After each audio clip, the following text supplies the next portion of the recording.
India have won the series. They're going to get back for two. India at home. Lords goes wild.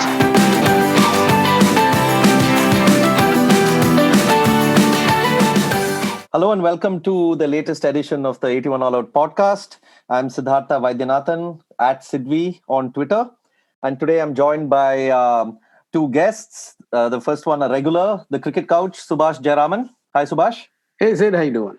Hi, good. And the other guest we have today is a special guest from Pakistan. He's a writer based there, Amir Naqvi, who goes by Karachi Katmal on Twitter. Hi, Amir. Thanks for joining us on this great day. Eid Mubarak to all of you guys. Hey, Eid Mubarak. The actual festival is a day away, but for cricket fans, I think today Eid Mubarak counts. Definitely. And we're talking about Pakistan's victory against England in the World Cup. This was Pakistan's first victory in the World Cup. And after the loss against West Indies, a big boost for their prospects. And so let me bring in Amir here. Amir, enlighten our listeners on why Pakistan had no business winning this match. I think I don't know where to start. Like I was just telling someone, it feels like there's a Murphy's Law, but in reverse, where like everything that could go right did. Just start off with the team sort of mentality. The decision today to drop Imad Wasim and bring Asif in was not because they thought, okay, this is the best batting wicket in the world and we need all our big hitters in there, but because they genuinely believed that, this was the conservative option to strengthen up the batting. The questions of Hafiz and Malik, both of them who averaged really terribly in England. Asif is already performing, has a better average than them, higher score than them, than Malik at least. They were both kept on. It was thought that this is the smarter option. That came off. Sarfaraz batting below number 4 has been shown again and again that he's not good there. He's especially terrible in the death overs. Today he was around at 5 and he batted in the death overs. That somehow worked. Wahab Riaz was brought into the team against the very ethos of what Mickey had been trying to build up, which was fitness first and, people who are disciplined and this, that and the other. And Wahab wasn't even the provisional squad. They panicked. They brought him into the squad today, before the World Cup, dropping Junaid Khan, who had a very response on. He posted a picture of himself with the tape over his mouth and "Truth is bitter" as the caption. They dropped Shinwari, who'd been a big favorite of Mickey Arthur for a while, and they brought this guy in. And the list keeps going on. I mean, they were dropping catches for fun. They were fielding terribly. Recent vintage of Pakistan, especially in the Champions Trophy, at least was like actually a really good fielding side. And I mean, there's in England hasn't been defeated in a chase at home for 4 years now. September 2015, I believe, was the last time they'd lost. You allowed Butler to play his usual innings. You allowed Root to play his usual innings. You dropped catches, etc. I mean, there's so many reasons why Pakistan should not have won, but it did. So, from a perspective of a viewer, I mean, Amir, who goes by Karachi Katmal on Twitter, as I said, had tweeted after the game, and I quote, "How many other things in the world are as much a cause for depression as they are a cure for it, like Pakistan cricket is?" And I think that captures a lot of Pakistan cricket and their performances. So, when you're watching Pakistan play, say, against West Indies, and then immediately after that, now the second game against England, tell us a bit about the emotions that go through it. What are you thinking, and how are you constantly being fatalistic about what is going to happen next? I think that's the only way you can survive, right? Like I was trying to think of an analog for Pakistan in other sports, and like getting how many teams go into a World Cup both having the worst score and the best score in consecutive matches. I think like even if you take that to other sports, who gets like, if you're football, okay, you lose to maybe Cameroon 5-0 on the opening match and then beat Germany 5-2 or something like that. That's the sort of like thing Pakistan's doing over here. And I think when you're watching it, if you're a long-term watcher, I think you're constantly like, at least someone like me, you guys, we were DMing to coordinate, and I kept trying to I wasn't sure until I think the 48th over whether I wanted to do this podcast or not because I thought we might lose. And Pakistan loses in these crazy ways as well. So you have to, I guess. I think it's so weird because I tweeted something. It was like it's the only reason atheism hasn't taken over the world. Like because I think at the end of it, you really have to think about. There's a point where the data stops working, and Pakistan cricket. It's such a cliche, and like it's. I think the first article I sent to Cricket for which actually got rejected was about complaining that Pakistan is always looked at as a mercurial team and whatever, and maybe every Pakistani vintage is mercurial in its own way. But I don't blame people now for doing for pigeonholing us like that because how else do you explain this? So yeah, we need like the greatest hits list, the 5 greatest mercurial Pakistan teams. Who was more mercurial than the other? And so you see like people swaying from defeat to victory. But let me bring in Subhash here. Subhash, I know you are very statistically inclined and have certain thoughts on this. So England had not lost a chase for 4 years at home. Pakistan had lost 11 11 one-dayers in a row, and then this happens. Is it a statistical inevitability, according to you? Well, I think it was an anomaly. I mean, if you replay this game, say 9 more times or 99 more times, I don't know how often England would lose this. There are a couple of things that I thought England did. It's not it's some one thing because these two teams, they're in the top 8 nations in the world. So there are certain differences between these teams, but they're not. It's not like one is so good and one is so bad. Even though one team has not lost a chase in 4 years, another team has lost 11 games on the trot and just got pummeled to their lowest World Cup score. But still, they're closer than we think, and especially. If you give a test match, the better team will win almost always. Whereas limited overs, there are certain things that even out the contest. There are a couple of things that England did wrong. There are a couple of things that Pakistan did really right. And that was the difference in my point of view. And if you give the opportunity to England to learn the mistakes they made in this game, I don't think Pakistan win, 2 out of the next 10 times they play each other in the same venue. That's what I think. So it's a statistical anomaly that this happened. But then you can say, like, why does this happen? Well, I also think that the mercurial nature of Pakistan is, of course, discussed when they are actually mercurial. But at times when they are consistently winning or consistently losing, then nobody brings up this point, right? I mean, they're either when they're losing, they're pathetic. When they're winning, they are doing very well. But when these swings happen, is when this whole narrative gets exaggerated. And of course, it has happened a lot of times in history. But I also feel that there is a touch of exaggeration there because that is the association that we now have with Pakistan. I mean, it's also it sells. It gives you clicks. It gives a good, warm, fuzzy feeling to the readers. So it's a narrative that gets peddled constantly. I mean, I would, as I said, like I've been cynical about this. I've tried to find ways around it or whatever. But I think that, and I say this, like, for example, Subhash, you and I go way back. When I was first writing, I was very much somebody just sitting in front of a laptop, etc. And since then, like, I've had some chance to, interview a lot of these guys, spend a lot of time with them, like outside of cricket, and see them as people. A lot of my friends now are very much involved in this, and the deeper you keep getting into it, you keep expecting different reasons. And I think, I mean, the things like that, the anomalies where it starts getting a bit, it makes you laugh a little bit or scratch your head. For example, one of them is if you look at cricket as a limited overs sport over a while, you've got Australia that's perennially been good. You've got India that's had like a really dominant phase for a while now. You've had West Indies like dominant phase. Pakistan's won a trophy in every decade for the last 4 decades. It's never been dominant at any given point.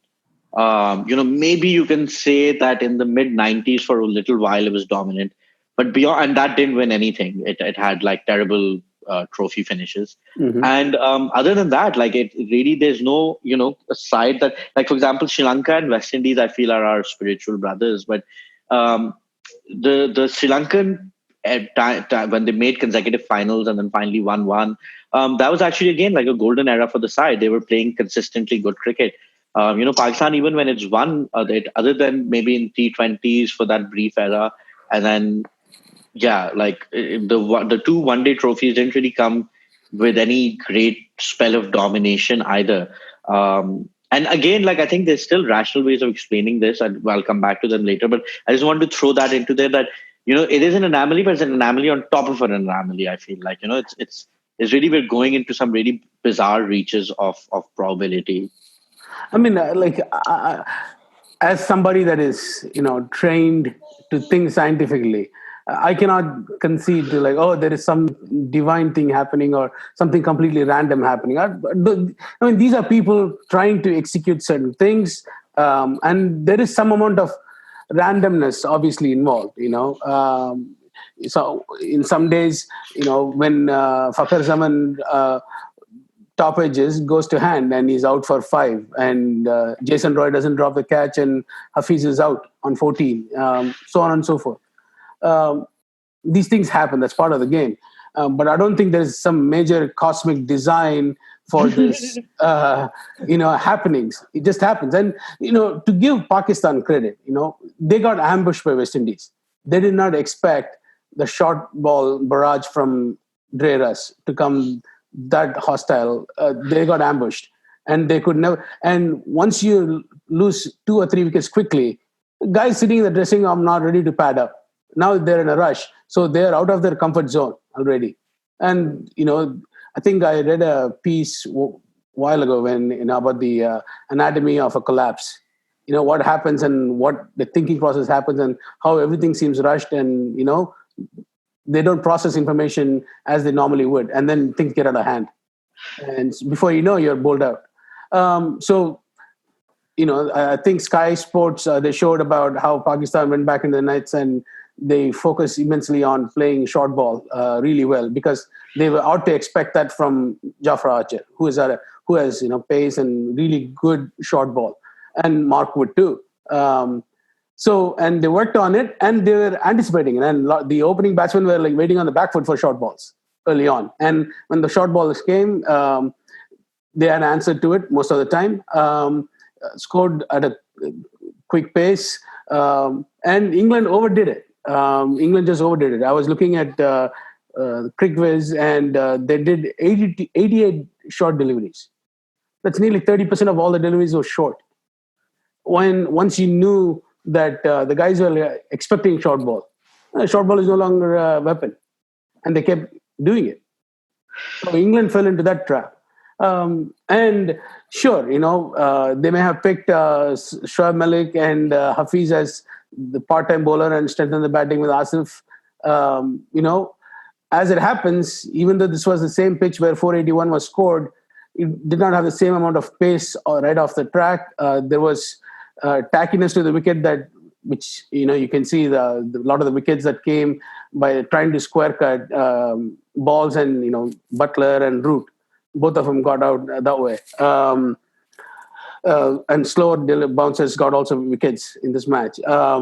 So it was not a true wicket that where you could score 450, 400. Combination of all that, plus the fact that Shadab Khan was available, and he got early wicket of Jason Roy, and England did not pick up a wicket in the power play. And I was looking through that. They hadn't picked up since World Cup 2015. They had not picked if they won the toss, bowled first. It's only 7 times they have not taken a wicket in the power play, of which they won 3 times, lost 4 times. But if they take wickets in the power play, then they win like some 80% of the time or something like that. So they got carried away with their plans. Pakistan got lucky too with the edges and stuff. So these sort of things happen. So I like how you're like, I don't believe in any cosmic reason, and then you're like, Pakistan got lucky. There's only, the bat is only so big, so sometimes you hit the center of the I bat, think there is sometimes you hit the edge of the bat. something there is to that though, because like if cricket is unique in the sense that it never, other than fielding, there's never really a moment where it's truly a team game, right? Like it breaks down into individual battles constantly. And I think that kind of the Pakistani approach, the one thing that seems to be in common, speaking to all these guys again and again, and Usman kind of wrote it in that romantic hal sense, but again, if you talk to the players, as Subhash said, they're the experts or whatever, they're actually living out and executing those moments. It seems to be consistently the one thing that's common is confidence, and that confidence is not really coming from the sort of confidence like Kohli might have, where he's because he's practiced it 1,000 times and he's worked really hard at it, or like it comes from this wherever else they're drawing it from, and a lot of it seems to come from when the outside world has kind of closed in on them. So there's also the one thing that will be in common is having that chip on their shoulders as well, trying to prove somebody wrong, and that's why they're not able to sustain it the minute people start expecting them to do well. And I think, I mean, because cricket offers, uski nature offers that situation where if suddenly six guys on their own decide to turn it on, it works really well and it overwhelms another team very quickly. And I also I was planning to write a piece on this, and so I was looking up something, the nature, the matter antimatter lack of symmetry, like in the sense that when the Big Bang was created, there's as much antimatter and matter, or there should be as much matter and antimatter, and they should cancel each other out. But there's like I don't know, 1 billion chance or something that there's more matter, and that ends up creating everything that we know. Mm-hmm. And so like you can explain things down to probability, but then there's certain probabilities that are magical. I think that's the extremely Orientalist, reductive way that I can talk about this match. I mean, let's think of a hypothetical thing, right? Let's say Butler doesn't get out, right? Yeah. What do you think are the odds of England winning this game? 100 or 1 is to 1. Yeah. I mean, you expect them to win. If he stays till the last ball of the 50th over, you would have expected England to win. So now you can say, I would not have said the same thing if Root was there till the 50th over, or Chris Wokes, whatever, right? Butler was the guy. And but Butler isn't just the guy, and secondly, Butler got out twice, or maybe even thrice. What they dropped him, they missed a catch, and they didn't have a slip once. True. One and a half. I mean, like that's another thing. I don't know. Against England, you need to constantly have catches around. Which these guys didn't. Yeah. So I mean, which is why like Pakistan did a lot of right things and a lot of not so right things, and that did not come back to bite them. So I don't want to justify like, oh, there is something crazy that has happened. They lost a game. Like if they had turned around from losing that badly to West Indies and beat the crap out of England, I'm like, I can't explain this. How is this? They're going from losing so badly to West Indies, and then beat the crap out of England. They score 400 and roll up England for 100, or bowl England out for like 100 on a flat wicket, because Amir and Riaz are like new Wasim Akrams. Suddenly, Amir hadn't taken a wicket in like fucking 4 years or something. I know. He's the ball, he's taking wickets. In my notes for this podcast, I wrote down those numbers also, like Amir and Wahab. Wahab hasn't been even in the team, So I don't know whether we need to give major explanation. The good explanation would be, they're a professional international team of long-standing with experienced players. They got 3 of their experienced players who on that day could be match winners on their own, Shadab, Wahab, and Amir. They got them back into the side. That's a major difference from what they played against England. And this time, they got a wake-up call against West Indies, and so they played a very good game, and a lot of things they tried came out. They came out smelling roses. You're killing us with your rationality, Subhash. You're just. I mean, I don't know, like because next game, let's say Pakistan lose by 20 runs. Who do they play next? They play, I think, Sri Lanka next on Friday. Yeah, Sri Lanka, Australia. Sri Lanka and England play Bangladesh. You don't want to justify something because the result came out unexpected or came as you expected, whatever. Because cricket is, as you said, Amir, it's individual game, 1-on-1, and these guys are not you and me. So one point I wanted to bring in about the game itself is, and I found this very impressive, is that when Sarfraz and was batting in the around the 40th over, Pakistan could have got anywhere between 340 and maybe if they had really wanted to go for it, they could have got even 350, 360. But he was playing, it appeared as if he was playing slowly. And given that, how England had chased down 300, 330 plus targets so easily in the one-day series before that, I would have thought that the mindset was, okay, let's get more. Let's put it completely past them by getting 360 or so. But it seemed like they had this certain total in mind and they said, okay, this is enough. And even on commentary, there was Wasim Akram and was saying that 350 can be chased in a bilateral, but in a World Cup, matters are different. Sorry, so one more, I actually would contest Subhash's claim that Pakistan didn't thrash England. I think Pakistan thrashed England because, as you just pointed out, we left minimum 20, minimum. And 20 that Sarfaraz hafte kaapte khud bana leta. But and a normal team, even this team's own resources with you could have taken it up to another 50 runs there, the way that they'd set it up. Then they gave England maybe 14 wickets. They got, because I think the bowlers had to do that, about 14, 15 wickets in terms of just how poorly we were using things. And then finally, at least 20, 30 extra runs on the field. And I know I'm taking extreme numbers, but you can whittle these down. There's still Pakistan, I think, was 20 runs under par. It gave England 30 runs or 25 runs in the field. It dropped 4 catches and had poor tactics for most, for a lot of time. And somehow still won with two, had a canter right at Trent Bridge, the list A winning score is 336. Average winning score is 336. I don't know how many years that is, in the last 3-4 years, I think. 336. So Pakistan got an above par score. You could say they left runs on the board, but by the same token, maybe they got more bonus runs, because what are the chances that Roy misses that catch, Dolly? 1 in 100. So today happened to be 1 in 100 day. That's what I'm saying. There's so many 1 in 100 things happening. And again, that's, that probability says at some point that will happen.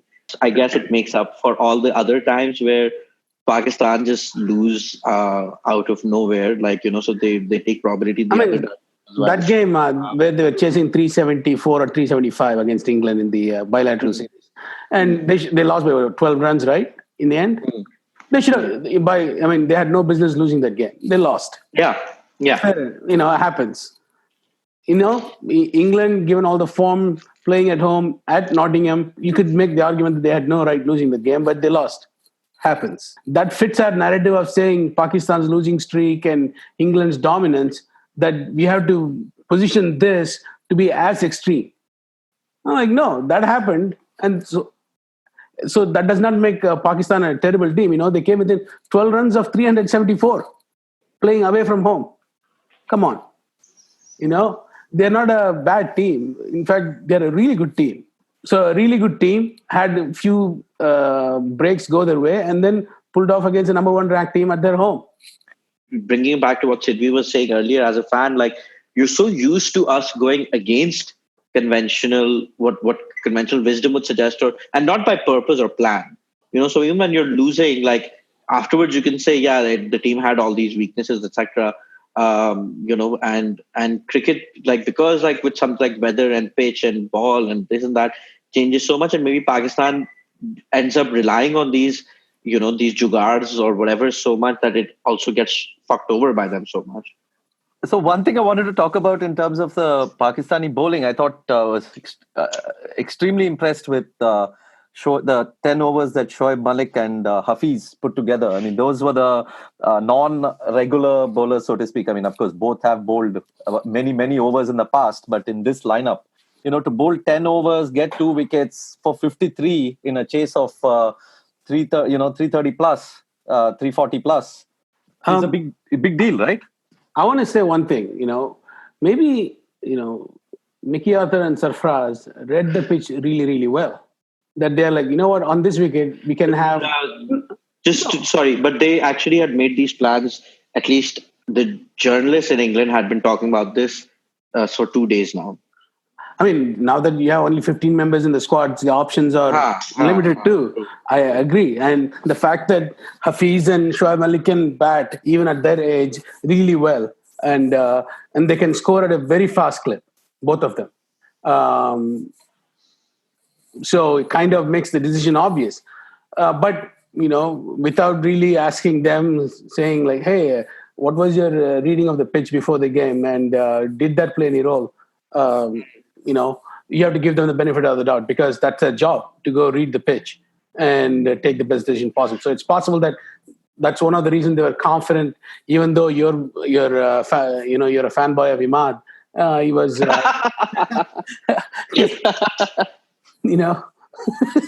I think that's why England lost. They were so relieved that Imad wasn't playing that they became complacent. They made all their plans for Imad Wasim and forgot about Hafiz. as understandable. Yeah. So, For, just a quick one. For those of you wondering what this is about, you should go and check out Karachi Katmal's tweets on Imad Wasim. They are hilarious. And I think there's a certain fan base for Katmal's tweets on Imad. And they usually it should be read, after dark. They come with R rating too. Absolutely. Yeah, but talking about bowling, quick question to you, Amir. So Jofra Archer, after his performance against South Africa and here, is he now qualified to play for Pakistan? For sure. I think Jofra Archer ka swag, he was my favorite thing of this World Cup already. I felt kind of sad that he's playing for such a soulless kind of side, but I also felt he brings the kind of aspiration that would finally make England win a world title. But somehow Pakistan had an answer for him as well. So I honestly, I'm at a loss. But I definitely feel we would take Archer any day. He would probably be a top order batsman in Pakistan as well. I think Jofra Archer was put off his game a little bit by umpire S. Ravi, who gave a few harsh wides, and he's like, so I think some gratitude needs to go towards, the west of Pakistan. So yeah, we are coming towards the end, but anything else? Any final thoughts to wrap up, Amir? So I guess Pakistan in the next game against Sri Lanka are going to lose by 235 runs? Man, the thing that I'm most upset about is that, we have we have a very limited quota of this mojo. And we cashed it so early in the tournament, definitely losing to Sri Lanka and Australia. But guess what? But there is a silver lining to that also. Even if Pakistan lose by 235, Andrew Fernando will write a wonderful piece about how Sri Lanka is the ragtag team with shitty selectors and government and all kinds of stuff going on. Still went ahead and beat Pakistan. So, there is a silver lining even in that. Okay, so basically, Bangladesh, West Indies, Pakistan, and Sri Lanka are the ideal semi-finalists. Yes. Then we can put out Afghanistan. Then all the narratives can come together and explode in one. Yeah, and then we talk to Subhash. And I'll tell you why there is no emotion to any of that. All right, man. So thank you so much for joining us. And it was fun discussing the Pakistan-England game. And we hope to bring you more reviews through the tournament. You can subscribe to us on iTunes, Spotify, Google Podcast, or wherever else you prefer. And please leave a rating and a comment and a review so that people can find us. Follow us on Twitter at 81allout and visit our website at 81allout.com. And we'd love to hear from you. In the air, Srishan takes it! India win! He'll come back for the second. India have won the test match. India have won the series. They're going to get back for two. India at home. Lords goes wide.